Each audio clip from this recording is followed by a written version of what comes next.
Welcome to Andy's Garage. I'm Andy Phillips. Today I'm going to show you how to replace the Valley Pan gasket on a General Motors 5.3 liter V8. Let's go ahead and get started. Coming in here, as you can see, I have the intake manifold all removed, all the fuel lines, everything disconnected because we're doing some other work on this vehicle. If you want to see in depth on how to remove the intake manifold, you can check out my video where I showed how to replace the intake manifold gaskets via the link down in the description, also across the top. In there I go in depth how to remove it, how to put it back on, how to torque it properly, all that. We're not getting into it in this video, but here we have it. Everything has been removed. This is what's called your Valley Pan. You have your two knock sensors right there that go through it. The Valley Pan is held on by 10 10mm bolts that will need to be removed, and then the gasket is underneath that. Next, I'm going to show you what's going to be needed to complete this, but I just wanted to mention in here, this vehicle that we're working on is a Chevy Trailblazer EXT with 5.3 liter V8. Some of the intake manifolds on some of the other GM vehicles that utilize this engine might be a little bit different, but if you are working on a Trailblazer, then the video that I've mentioned earlier will give you all the specifics on how to remove it and put it back on. First of all, you are going to need your replacement Valley Pan gasket. You can get these online, automotive stores. Sometimes you may have to order it if you're going through like an Advance or an AutoZone. They don't keep them in stock, but I found the best way was just to go online and order one. They're fairly inexpensive. I'll put along the bottom where I got mine and the price. You will need also a ratchet and just a 10mm socket to remove the bolts from the Valley Pan.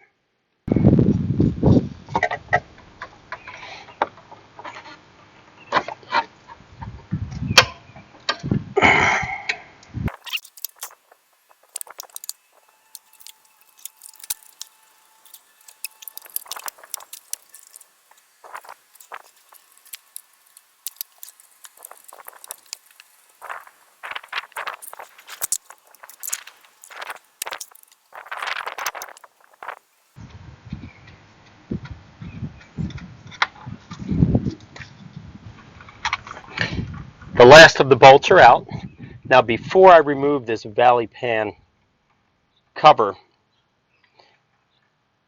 I'm going to clean around it. I'm going to get a close-up. There's a lot of grease and junk in there that we don't want falling into the intakes here or just going in anywhere. So I'm going to clean that before we remove the actual lid to this.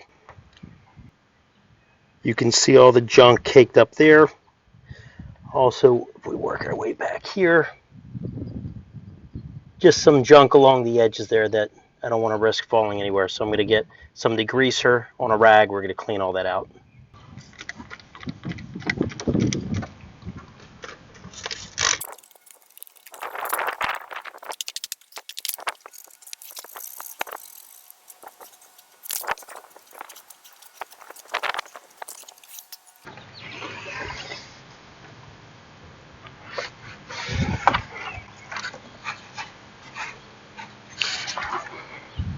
Now we are going to have to remove the knock sensors underneath because they're bolted in there. So let's see if we can, this one's up, put that off to the side. This one's up as well. We'll set those here. And then now we're going to take a 22mm socket to go in there, and I'll show you the knock sensors, and then we'll be able to come in here, get a grip on it with the ratchet, and then we can unscrew them. There's one knock sensor here, and the other one is right there. So you can see that there's a hex pattern there, so that's the 22mm socket that'll take those off. They screw in.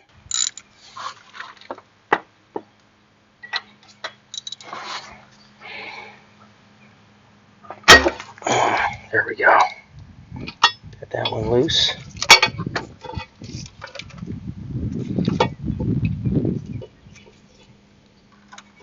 There we are.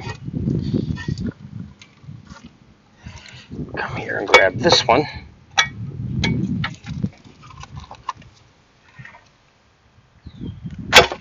There we go.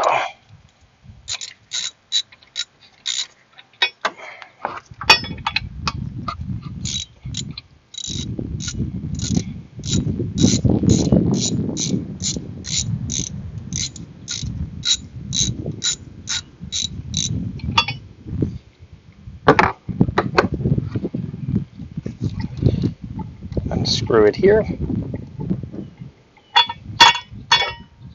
That's one of them.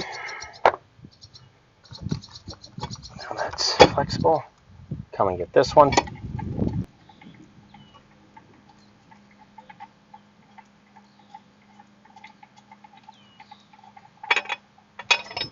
And that's the other one.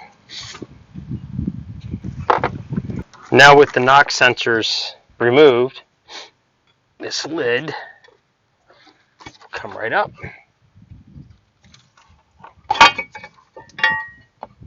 Lift that.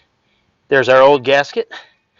We'll remove the lid and then we'll swap out the gasket. Some little fragments fell here from the knock sensor harnesses, so we're going to pull those out of here. You don't want any debris or junk laying in here. Here's our old gasket. You can see how it's all leaking and all squashed down. That's not good. We were getting a lot of oil and junk coming out back there, so replacing that will definitely solve the problem. I'm going to lift the gasket here. It'll come right up. We'll slide this one out of here and get the new one in. I'm seeing a little bit of debris still here, so we're going to wipe that off before we put the new one in, because I don't want that junk getting caked in there. Get this all cleaned out. There we go. You want a nice surface for this to mount onto. Back here as well. There we go. There we go.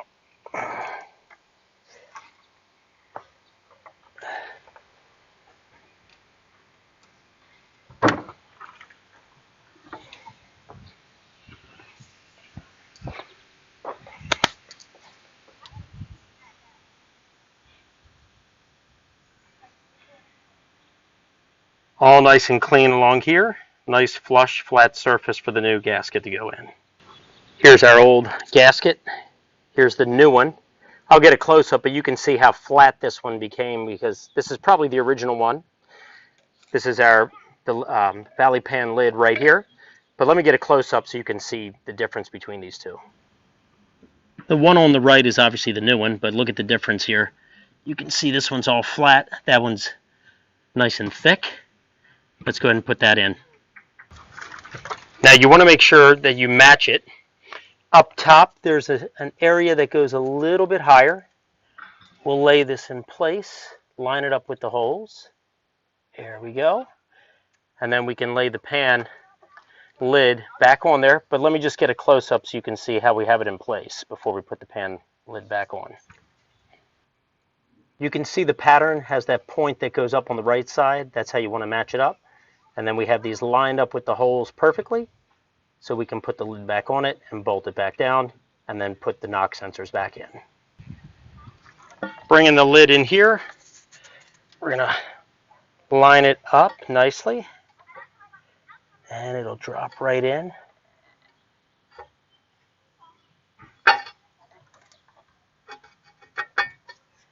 Line it up. Here we are. Make sure that the holes line up perfect, and then we're ready to start bolting it down and then put the knock sensors back in. I've hand tightened all of the bolts back in, and then now we're going to go around, tighten them down, and torque them to the appropriate foot-pounds of torque.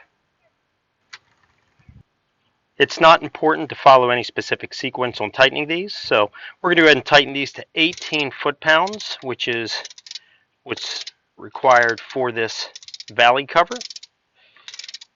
So let's do that.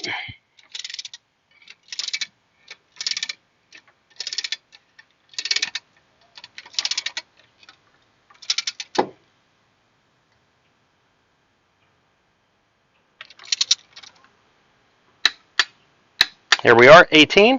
I'm going to go around and do the rest of them, and then we'll be right back. Okay, last one, torque down properly. Next, we're going to drop in the knock sensors, reconnect that, and then we are done. lift this out of the way. We'll take our knock sensor, lower it down gently. There's a little threaded area that it goes into, and then we can just hand tighten it in. You don't want to overdo it. Once you get it nice and hand tightened in there, then we'll come back and we're going to torque them to 15 foot-pounds of torque with the 22mm socket and the torque wrench. Put that one in. Let's put the next one in. Lower it down in. There we go. Just spin it till you get a little bit of resistance. There we go. Let's get the torque wrench at 15 foot-pounds.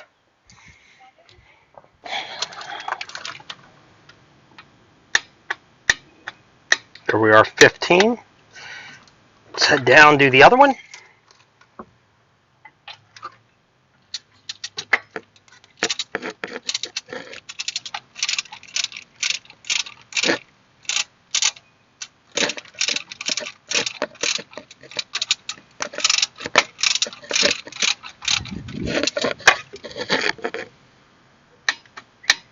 There we are, 15. We're ready to reattach the harnesses to them.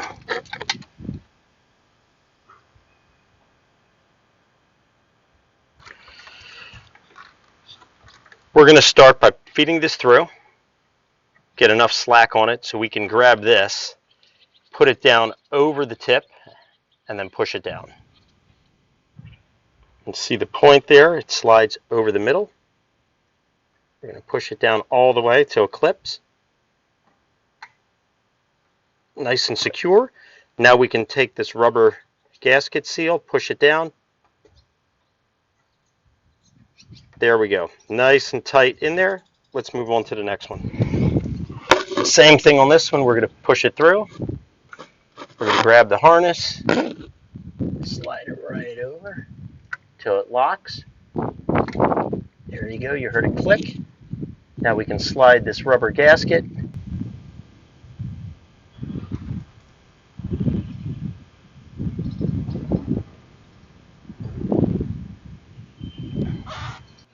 All right, well, that wraps up this video on how to replace the Valley Pan gasket on a 5.3 liter V8 General Motors.